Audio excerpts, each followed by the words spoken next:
Bonsoir. Je m'appelle Marc Giovannini, je suis médecin et je suis membre du conseil d'administration de l'hôpital Neuchâtelois. C'est en cette qualité que je suis présent ce soir et que j'interviens ce soir. En préambule, je voulais peut-être vous demander de vous arrêter un petit moment sur l'expérience, si on peut appeler ça comme ça, que vous avez vécue en assistant à nos dos et à nos têtes pendant quelques minutes. On a voulu essayer de vous donner à voir ce que pouvait être un non-accueil ou un accueil un peu méprisant. Est-ce que quelqu'un aimerait peut-être partager ce qu'il a ressenti à cette occasion-là?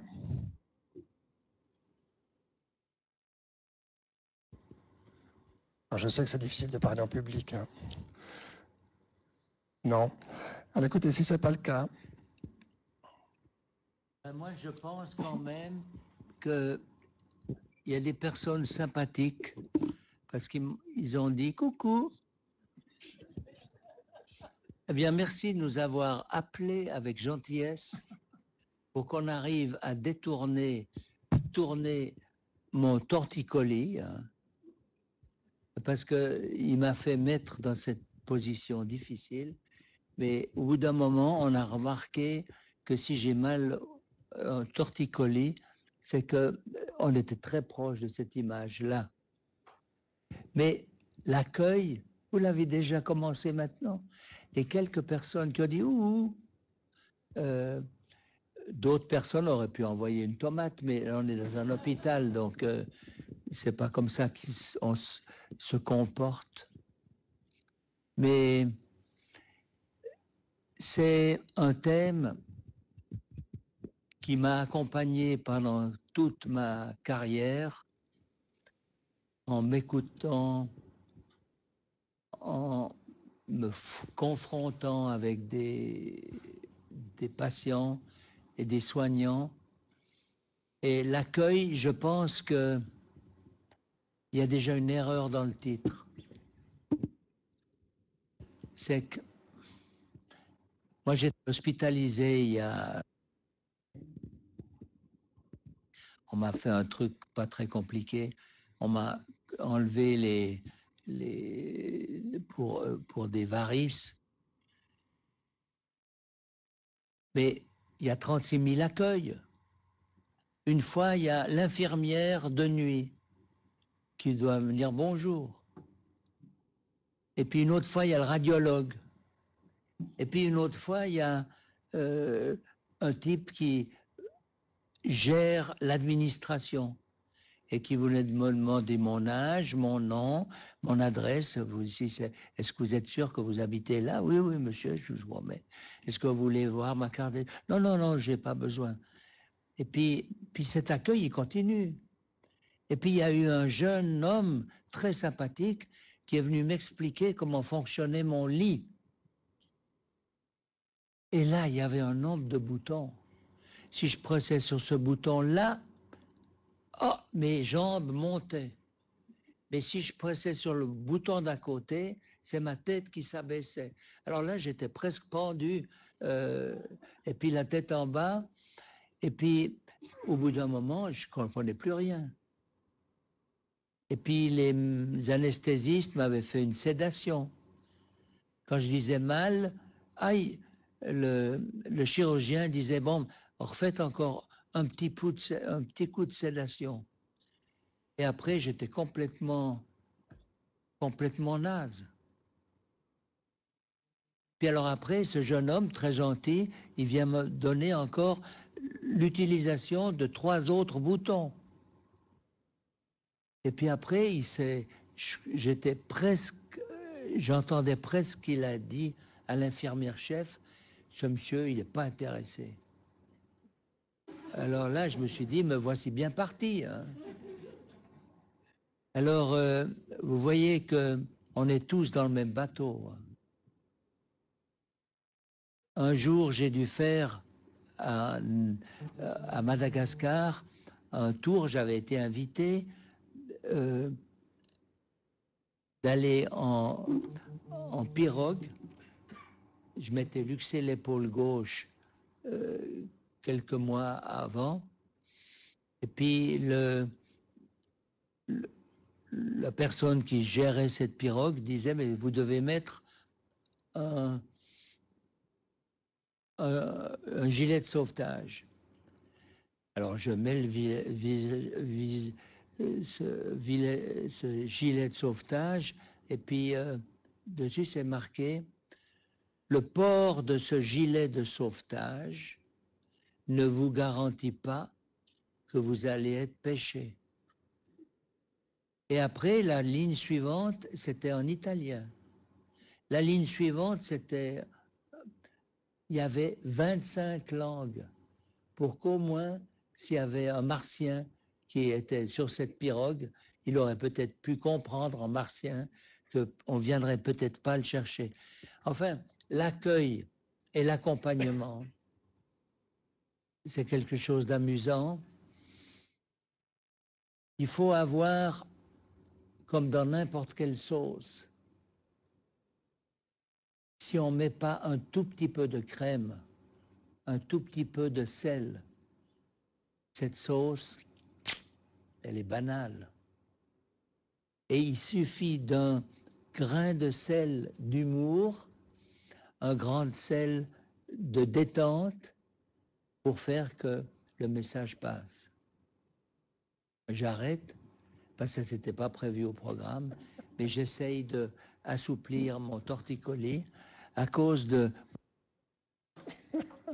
le docteur Marc, et vous avez un nom italien. Oui, oui, oui. Ils sont tous les mêmes, hein, ces Italiens. Ils sont partout, hein. Oh là Les là. envahisseurs. Toujours de l'esprit. Hein, pour... oh là là. Alors, je suis à votre disposition. Merci, cher maître. En fait, il m'a un peu coupé l'herbe sous les pieds parce que je devais formellement le présenter, vous voyez. Alors, je vais le faire quand même, pas tout à fait dans les termes initialement prévus. Il faut savoir que Jean-Philippe Assal, c'est un Biennois. C'est un Biennois qui, en fait, s'est pris d'amour pour le vivant ici à l'Université de Neuchâtel lors de la première année de médecine avec un prof légendaire de botanique qu'on appelait Pétale, mais qui s'appelait Claude Favarger, mais qui est décédé aujourd'hui, plein d'humour au demeurant. Et vraiment, tu m'as expliqué à plusieurs reprises à quel point ça t'a bouleversé, ce qui t'a enseigné. Ah oui, alors, le professeur Favarger, on l'appelait Pétale, hein, pas devant lui quand même. Oh, quand même, moi j'étais alors un tout petit qui commençait. Mais il m'a appris que quand les plantes, elles s'assemblent par ressemblance. Et là, quand je regarde ici, on devait lui courir après. Hein. Il allait marcher à une vitesse folle. On devait prendre des petits échantillons. Et puis, on avait des jeunes filles avec nous. Et puis, ils trouvaient qu'elles ne marchaient pas suffisamment vite. Ce n'était pas du tout aussi les jeunes femmes d'aujourd'hui. Hein. Eh bien, il leur donnait un morceau de sucre appelé glycoramine. Peut-être que plus d'une personne d'entre vous en avait goûté. Et il voulait les voir marcher plus vite en suçant cette glycoramine. Et puis un peu plus haut, alors on devait faire des associations végétales. Et j'ai appris la sociologie grâce à ce professeur Favarger, appelé Pétale. Et puis à mon examen final du premier propé de médecine à Neuchâtel, moi j'entendais le nom latin d'une plante par cette oreille. Elle était oubliée déjà 10 minutes après. Et puis, mais j'avais fait un herbier qui était joli parce qu'il nous a dit il faut prendre ces plantes, il faut prendre des journaux, il faut les mettre à plat, les appuyer. Et puis, quand j'ai passé mon examen avec Pétale, j'avais avec moi mon herbier. Il dit, qu'est-ce que c'est ça? Mais monsieur Favarger, c'est mon herbier. C'est vous qui avez fait ça? Ah, je vous donne un 6, alors bravo, mais je vous félicite. Mais s'il faisait des trucs comme ça, toutes les fleurs, les plantes, les petites brindilles que je peux imaginer qui étaient dans ces associations végétales. Vous voyez qu'à Neuchâtel, j'ai des liens passé intellectuel et affectif très vivant. Et je vous remercie de nous avoir invités. En tout cas, pour moi, c'est un plaisir. Et puis, naturellement, j'aime raconter des histoires, mais je m'arrête là. Si ça dure comme ça, s'il y a une anecdote pour chaque paragraphe que je veux dire sur toi, vous avez du temps, donc on a 22 heures peut-être. Hein. Bon. Non, parce qu'on doit prendre un train Oui, c'est à vrai, à 9h31. 1h34. Donc, en dépit de son amour précoce pour la botanique, en fait, Jean-Philippe va devenir médecin. Et puis, il deviendra diabétologue. Il fera sa formation à Genève. Ensuite, il ira parfaire sa formation aux États-Unis, à Boston. Et puis, à son retour, eh ben, il aura pris pleinement conscience en fait de l'importance de l'éducation du patient dans le devenir en fait des patients diabétiques. Et il va en fait créer le service d'enseignement thérapeutique pour les malades chroniques à Genève, service qu'il va diriger jusqu'à sa retraite il y a quelques années, on va dire. Vingtaine. Voilà, petite vingtaine d'années. Non, un petit peu moins quand même. En quinzaine. Oui, c'est ça, plutôt 15. J'ai trompé. Ce service est un véritable laboratoire en fait de développement de ce qu'on appelle l'éducation thérapeutique du patient. Il l'a fait en tandem, en binôme avec Anne Lacroix, qui est psychologue et qui aujourd'hui hélas est décédée depuis quelques années. Donc, ils ont vraiment créé ce tandem qui a à peu près tout exploré en éducation thérapeutique du patient et beaucoup de choses que nous savons aujourd'hui. Ben, c'est à Jean-Philippe et à Anne Lacroix que nous le devons. Bon, Jean-Philippe, il ne s'est pas contenté de faire ça, ça aurait été un petit peu trop simple. Donc, il a aussi été expert à l'OMS. Et c'est à lui que nous devons la définition encore actuelle de l'éducation thérapeutique du patient de cette organisation. Il a travaillé aussi au CICR, également un peu à l'Académie suisse des sciences médicales, qui est notre autorité éthique suprême en Suisse.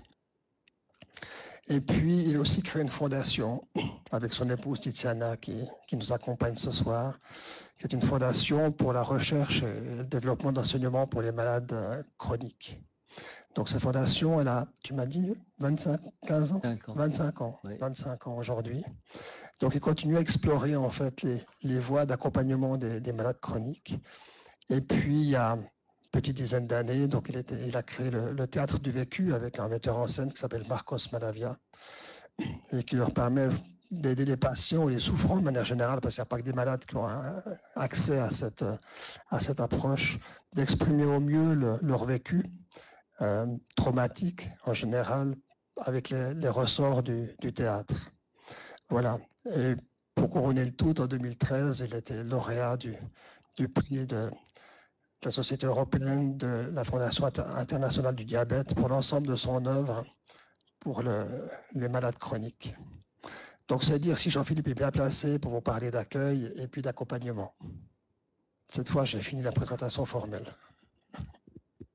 Non, mais je ne suis pas bien placé parce que c'est tellement compliqué l'accueil et puis tellement simple. C'est incroyable. C'est où?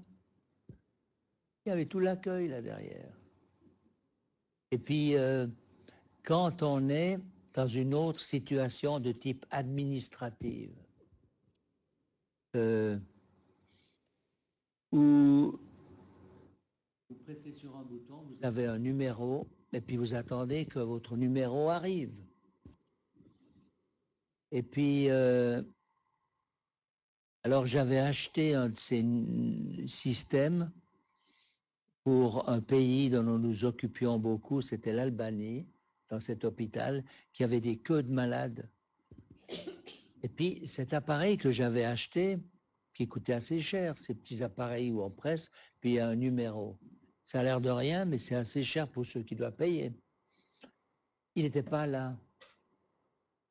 Puis, un des patrons de ce service de diabétologie me dit non, mes enfants trouvent ça tellement fantastique qu'ils se le gardent pour eux.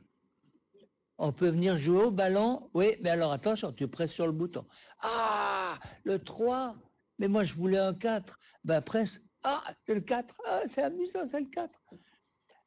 Puis pendant ce temps, les patients étaient derrière et faisaient la queue avant de trouver une infirmière ou un médecin. Donc, juste pour dire que l'accueil, c'est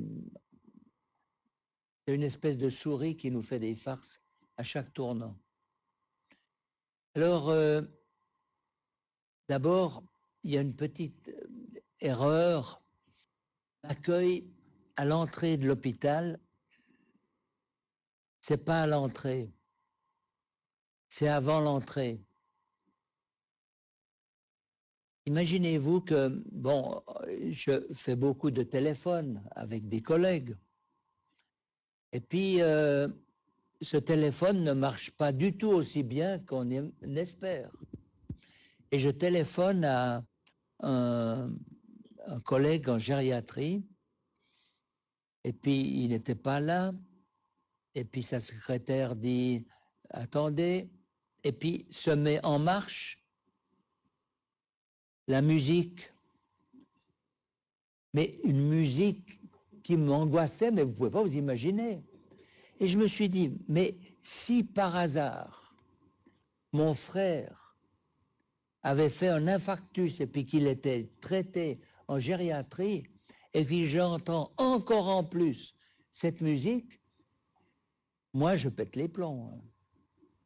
Alors je dis, finalement j'arrive à trouver ce collègue, et puis je lui dis, mais tu connais là la musique?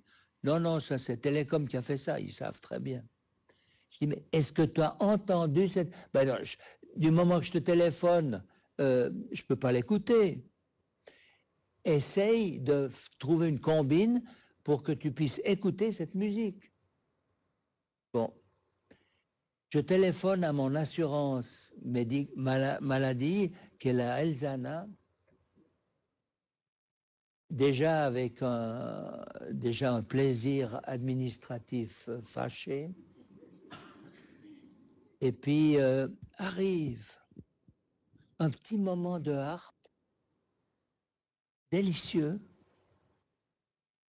Et puis c'était peu après ce téléphone avec la gériatrie. Et puis j'ai félicité la dame. J'ai dit, mais moi je sais pas. C'est les téléphones qui a fait ça. J'ai dit, mais madame, je voulais vous dire que j'étais pas content d'un service que vous avez fait. Oh, ça peut arriver. Mais oui, mais vous avez une petite musique délicieuse chez vous qui me détend. Oh, ben c'est bien, très bien, très bien.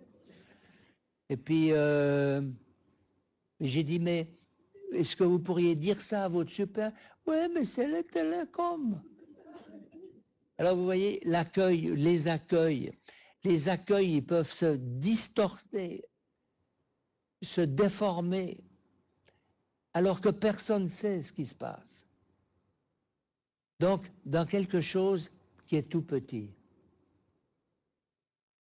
Si je me rappelle quand j'allais chez ma grand-mère à Bienne, l'accueil chez ma grand-mère était toujours chaleureux parce qu'on était proches les uns des autres. Il n'y avait pas une pression difficile due à des règles à appliquer. J'ai été, comme tu as dit, à l'OMS, et puis vous connaissez l'île de Malte. C'est un bel endroit pour aller un peu en hiver, prendre un peu de soleil. Mais à un moment donné, dans l'île de Malte, Kadhafi avait découvert que les Maltais allaient creuser des puits de pétrole et que la nappe de pétrole qui était en Libye était la même qui était à Madagascar, à Malte. Et Kadhafi a dit, mon cher président de l'île de Malte, si vous puisez du pétrole, je vous envahis. Et les médecins et les infirmières qui avaient fait leur diplôme de médecin et d'infirmière à Malte avaient la possibilité d'aller en Angleterre ou en Australie. Et tenez-vous bien, que 60% des médecins et des infirmières ont quitté Malte. Et on a demandé de l'aide à l'OMS, et l'OMS a fait venir des personnes de Bulgarie. Et moi, j'avais la responsabilité de savoir si le médecin qui était arrivé, c'était vraiment un médecin. C'était très sympathique pour moi parce que la seule chose que ils avaient tous des diplômes, donc. Mais j'avais montré ma propre intelligence. Le seul dont j'étais sûr qu'il était chirurgien, c'était les chirurgiens. Parce qu'en général, ils arrivaient à faire le coup de bistouri au bon endroit. Tandis que les cardiologues, de temps en temps, je devais quand même me poser la question si l'électrocardiogramme, si on le regardait de bas en haut, comme ça, sur le côté, il était capable de le lire à l'envers. Bon, il y avait un jeune assistant de médecine dans un centre de diabétologie. Il devait voir 80 malades par jour. Je dis, mais vous savez, moi je suis impressionné de ce que vous faites. Oh, vous êtes incroyable, vous avez une résistance. Ouais. Et comment vous faites? Oh, mais c'est très simple. Ah, vous ne regardez pas les malades. Vous préparez déjà les ordonnances et puis vous les donnez à l'infirmière qui est là-bas en haut. Et puis vous dites au malade d'aller prendre chez son ordonnance à lui là-bas. Et puis il faut faire une glycémie. Ah oui, alors il fait tout systématiquement. Alors là, le laboratoire, vous allez là-bas dans le coin. Et puis faites attention parce que là, il y a 2 marches qui sont pas solides. Mais les malades, ils partent. Comme ça, j'en vois 80 par jour. Je dis, mais c'est pas possible. Vous êtes un géant. Il voulait me convaincre de comment on allait faire partir les malades du rapport. Terrible. Pourquoi je dis ça? Pour vous faire montrer la complexité de l'accueil. Parce que quand, et puis vous le verrez avec des petites images qu'on mettra à la fin, quand un médecin ou une infirmière ou dans une famille qui a trop, où la maîtresse de maison a trop à faire, on n'arrive plus à avoir cet accueil qu'avait ma grand-mère. Et pour vous dire, déjà si on accepte les accueils qui nous accompagnent à travers tout un parcours de santé, mais un parcours de vie aussi, c'est quelque chose qui est quand même... Alors, il y a des personnes, et souvent des régions du monde, où on aime accueillir les gens en touchant en leur prenant le bras, en les prenant par l'épaule. C'est souvent les Sud-Américains. Puis si vous allez un peu en Afrique, eh bien, vous voyez qu'à un moment dans le rapport entre orang-outans, où il y a un rapport où ils sont heureux les deux, c'est quand ils s'enlèvent les petits poux, n'est-ce pas? Et on a découvert, c'est une notion médicale récente, que quand ces petits orang-outans s'enlèvent les poux, ils ont une hormone de la tranquillité qui monte dans leur sang, et on a recherché chez l'être humain. Quand je prends quelqu'un par l'épaule, eh bien, cette même hormone augmente, c'est l'ocytocine. Alors, c'est extraordinaire. Donc, vous voyez que même sur des bases scientifiques, d'être sympathique. Si on avait pu faire notre taux d'ocytocine, eh bien, je suis sûr que moi, j'avais le torticolis, donc j'avais pas d'ocytocine, je me sentais pas très bien. Puis ensuite, j'avais peur pour lui parce que vous êtes le ministre de l'économie et des finances. J'ai dit, gare à toi, si tu demandes une petite graine pour tes petits oiseaux, eh ben, il va te la refuser, n'est-ce pas? Donc, et alors, quand il y a eu ce ouh, eh bien, peut-être que scientifiquement, à l'intérieur de moi-même et de toi-même aussi, on a eu un tout petit pic d'ocytocine, minime, mais qui a fait qu'on était plus à l'aise. C'est amusant, mais c'est réel. Est-ce que tu as une autre question impossible à me poser? Je t'écoutais très attentivement, comme chaque fois. Je me suis demandé finalement, est-ce qu'on pourrait faire des liens entre ce que tu décris comme accueil singulier, finalement, qu'une sorte de fraternité Oui. qui rassure, et puis la perspective institutionnelle. Comment est-ce que dans une entreprise qui compte 2700 collaborateurs, on peut essayer de tendre vers ce type de qualité d'accueil singulier, alors qu'on sait très bien que dans un hôpital, eh ben, les rencontres, elles sont multiples, plusieurs fois par jour avec des interlocuteurs différents. Donc, c'est chaque fois un accueil à recréer et puis une situation à réussir. Donc, elle n'est jamais gagnée d'avance. Il n'y a pas un accueil dans l'hôpital, ça correspond à ce que tu dis.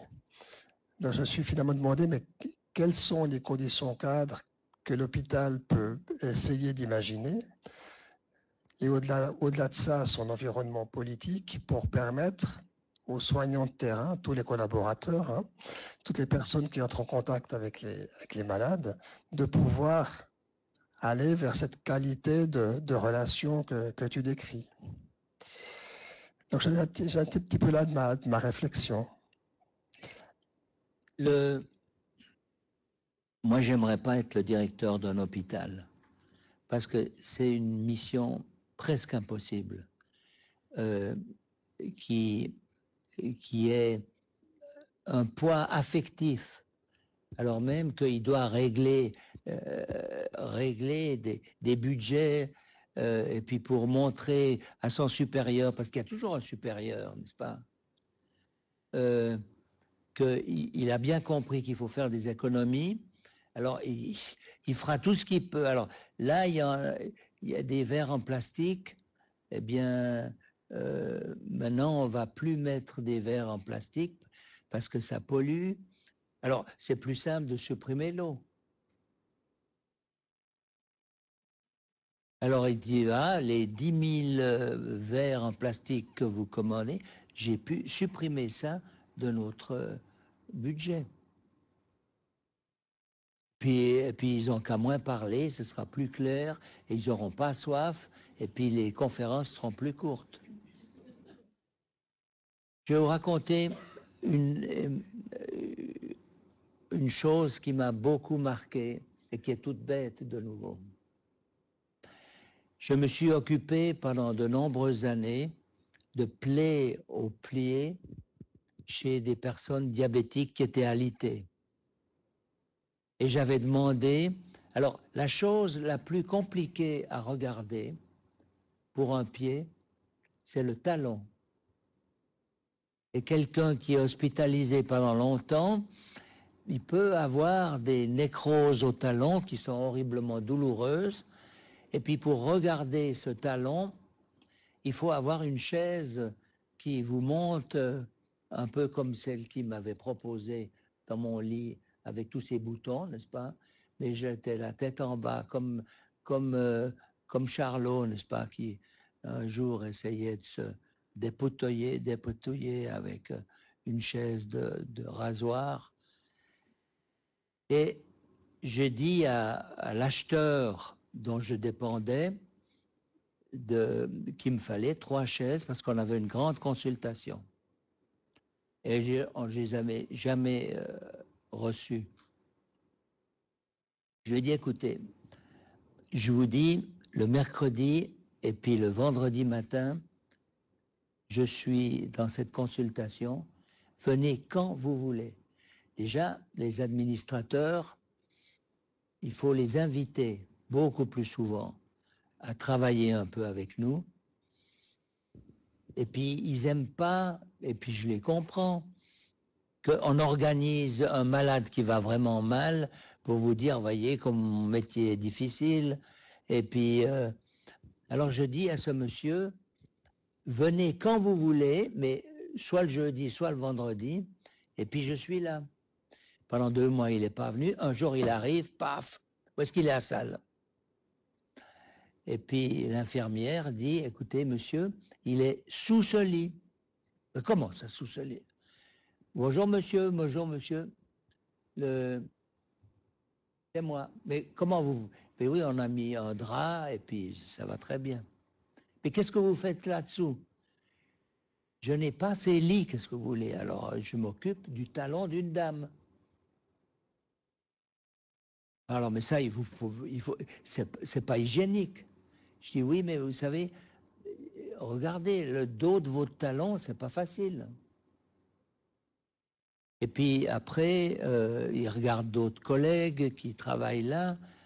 Et puis après, comme ça, une demi-heure, il était intéressé. Il part. Et j'avais terminé avec cette dame. Alors, comment elle fait une dame qui a peut-être 85 ans, qui est venue dans la consultation, qui part chez elle, elle oublie son petit sac. Alors je dis à l'infirmière, écoutez, allez demander à ce monsieur de l'administration, parce qu'il est très grand, en un pas, cette dame a fait 10 petits pas, de lui rapporter son sac. Et puis ce monsieur le lui rapporte, et puis après il vient vers moi, il me dit, monsieur Assal, vous savez pas? Non, je lui ai donné son sac. Mais je l'ai invité à prendre une tasse de thé. Mais vous vous rendez pas compte. Elle s'est levée à 5h30 de la maison pour venir à 8h30 parce qu'elle avait peur de louper le bus. Mais c'est incroyable. Eh bien, ça m'a beaucoup marqué. Parce que, et je l'ai aussi vu à l'OMS, l'Organisation mondiale de la santé, où la secrétaire qui déteste la secrétaire du 3e étage et qui déteste la secrétaire du 4e vous fait toutes sortes de farces parce qu'elles ne sont jamais mises ensemble pour travailler. Et ce monsieur, 3 mois après, je reçois 2 ou 3 lits d'examen du talon et puis il était fier comme Artaban. Mais pourquoi? Parce que dans cet accueil qui est dans la continuité, on cherche à partager des expériences. C'est difficile d'être dans l'administration dans l'hôpital. Parce que quoi qu'on fasse, quelque part on fait faux.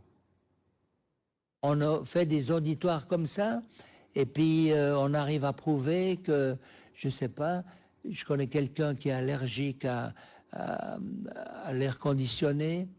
Enfin, c'est un parcours de combattants. Et puis en même temps, on leur demande d'être plus humains. Eh bien, tout ça, ça fait partie de la du grand magma de ce que peut être un accueil. Des formateurs, mécanistes, behavioristes. Je presse sur le bouton là, ça va. Et puis il faut sourire, vous savez, sourire. Parce que sourire, attention, il y a 10 fois plus de muscles qui sont mis en marche dans le sourire que si on fait la gueule. Alors c'est vrai que si vous souriez, eh ben, vous êtes plus fatigué. Alors faites la gueule. Comme ça, n'est-ce pas? Mais curieusement, il n'y a pas d'atmosphère. Enfin, c'est tous des trucs de ce genre. J'ai l'air de m'amuser, mais c'est pas vrai. J'ai vu des accueils magiques, mais sans moyens. Et puis j'ai vu des accueils incroyablement structurés qui ne marchaient pas. Parce qu'il faut suivre un ordre du jour. D'abord, vous faites ça, puis ensuite, vous faites ça, puis ensuite... Alors, vous vous rappelez, en période de grippe, il faut mettre un masque. Et les malades que nous avions, on avait tous des masques. Et puis les gens disaient, mais à un assistant ou à une infirmière, mais pourquoi vous portez les masques? Moi, c'est vous que j'aimerais voir. Et vous voyez, dans la médecine, alors vous avez ces petites bouteilles pour se désinfecter les mains. Alors ça va bien, ces bouteilles pour se désinfecter les mains. Mais quand le médecin arrive et se lave les mains à côté du lit du malade avec le robinet et avec du savon, il le fait pour le malade. Tandis que si je prends le petit truc, psst, je vais chez vous, c'est comme si c'était tellement rapide, c'est tellement distant, tout en étant très proche, qu'on peut se poser la question, mais ça sert à quoi tout ça? Vous voyez comme tout est compliqué? À la fin, on va faire des petites, je vous montrerai des petites images pour résumer un peu ce fousitou. Une autre question? Si je rebondis un petit peu sur ce que tu as dit, parce que tu as un petit peu abordé la question de la hiérarchie, notamment Oui. avec l'aspect administratif, j'en viens à me dire que pour réussir quelque part cet accueil, ou ces accueils plutôt, eh ben, il faut quand même que ce soit réfléchi dans l'institution. Ah oui. Donc je pense que ça s'improvise en partie, bien sûr, ça se joue, enfin, c'est de l'improvisation dans le contact immédiat. Mais je pense que ces choses s'apprennent et je pense qu'elles devraient faire l'objet quand même d'une réflexion de fond, d'un travail de fond et de préparation. Et puis d'un alignement en fait de tous les secteurs de l'hôpital, tout le long de la hiérarchie de cet hôpital. Parce que si on veut que le patient soit bien accueilli, ses proches aussi, ça veut dire qu'on donne les moyens aux prestataires, aux soignants qui entrent en contact avec, de réussir ces accueils. Oui. Donc, il faut que ce soit pensé tout ça. Il soit pensé sur tout le long de la chaîne de décision de l'hôpital. C'est un peu à ça que j'en viens à me dire. Et alors, tu veux une citation d'un prix Nobel de médecine? On ne peut pas aller Alors, plus haut. si c'est en français, volontiers, oui. Alors, il a dit, mais pas entendu. Ça, je crois que tous les parents le disent en parlant de leurs enfants. Et puis, entendu, s'il a bien compris, mais pas compris. Alors là, la pédagogie a rendu les choses plus simples. Et puis alors, il a compris. Non, mais c'est fantastique. Mais est-ce qu'il l'a mis en pratique? Prix Nobel de médecine. Et puis, il l'a mis en pratique. Alors, on arrête. Et le prix Nobel de médecine dit, et pour combien de temps encore? Vous n'avez pas pensé à nos régimes amaigrissants? Au début, on ne comprenait pas. Après, on a compris. Puis après, on a mis en pratique un jour. Et puis, je ne sais pas ce qui s'est passé, mais j'ai repris 2 kilos. Alors, eh bien, vous savez de qui il parlait? C'était Konrad Lorenz, prix Nobel de médecine. Il parlait des oies. Parce que les oies, quand les oies, ces grandes oies qui volent, elles pondent des œufs, elles couvent les œufs, et la première personne que la petite oie voit, Dans son cerveau, c'est la personne la plus importante, Konrad Lorenz. Et il s'est mis à apprendre à ces petites oies. Il a passé des mois à être le papa de ces petites oies. Il courait devant, puis il y a les petites oies qui couraient derrière. Et puis ensuite, il a formé ces petites oies à voler. Alors il devait courir plus vite. Et puis il n'arrivait plus à courir plus vite parce qu'il n'était plus si jeune. Et puis il a pris des jeunes étudiants qui couraient et puis qui se sont pris des petites ailes et puis qui arrivaient à monter. Et quand on va à l'hôpital, on est tous des petites oies. Quand on rencontre une infirmière ou un assistant sympathique ou un type de l'administration sympathique, on est comme les petites oies. On veut faire un lien avec lui. Ça va être à une fraction de seconde mon papa. Et puis alors, dans cette situation tragique et naturelle, on n'a plus beaucoup de personnel qui est à plein temps. Alors il y a un turnover infernal et puis on n'est jamais en face de la même personne. Donc, oui, on croit s'amuser avec ces petites anecdotes que je donne, mais elles sont toutes très profondes. Et quand on a fait un lien avec une personne, il faut que cette personne sache que c'est un lien. On a une chère amie qui a perdu son mari il y a 2 ans. Elle est venue à l'hôpital voir une autre personne. Et l'infirmier se souvenait d'elle 2 ans après le décès de son mari. Et Madame Muller, quel plaisir de vous revoir. Vous voyez, ça, c'est la magie de l'hôpital. Hein. On va pouvoir faire toutes les structures qu'on veut, toutes les réorganisations qu'on veut. C'est un effort juridiquement juste, mais humainement, ça ne dure pas beaucoup plus longtemps que les roses. À moins qu'elles soient en plastique. Alors, là-dedans, j'aimerais remercier beaucoup le docteur Giovannini parce qu'on a développé une démarche qui est presque théâtrale.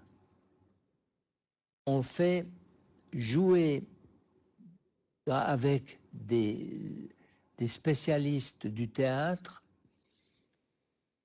des malades, ils ne doivent pas jouer, mais ils doivent écrire ce qu'ils vivent avec leur maladie. Et puis, il y a d'autres malades qui le font aussi. Et puis, moi, je suis très différent de toi, je suis très différent de vous, madame, mais votre histoire, c'est pratiquement la même. On n'a pas de lien commun. Alors, quand on partage la solitude de l'un et la solitude de l'autre, on est tous des petits œufs d'oie où on a besoin de quelqu'un qui nous suit et qui nous précède. Et la force de l'accueil, ça va dans cette espèce de drôle de mixture.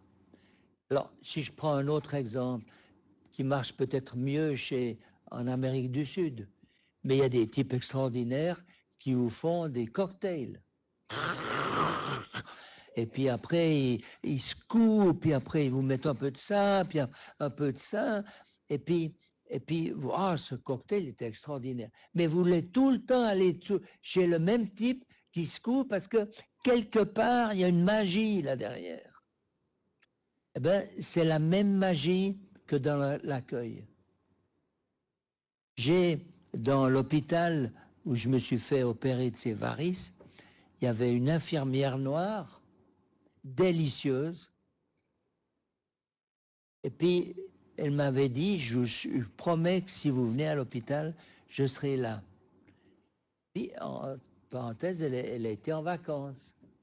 Mais j'ai cherché cette infirmière noire, comme vous ne pouvez pas vous imaginer, parce qu'elle vous touchait un peu, vous étiez détendu. Vous voyez, c'était incroyable. On est tous les mêmes. On est tous les mêmes. Alors, dans l'administration, on a une attraction morbide, mais c'est leur condition mécanique de faire des choses qui rapportent et qui sont logiques. Alors, maintenant, c'est mon petit narcissisme d'illogisme, n'est-ce pas? Mais la force d'un lien, d'autant plus dans une structure hospitalière, c'est une autre chose. Et qui a, à mon avis, relativement peu à faire avec les moyens financiers. Mais il faut que la direction d'une structure hospitalière accepte qu'il faut travailler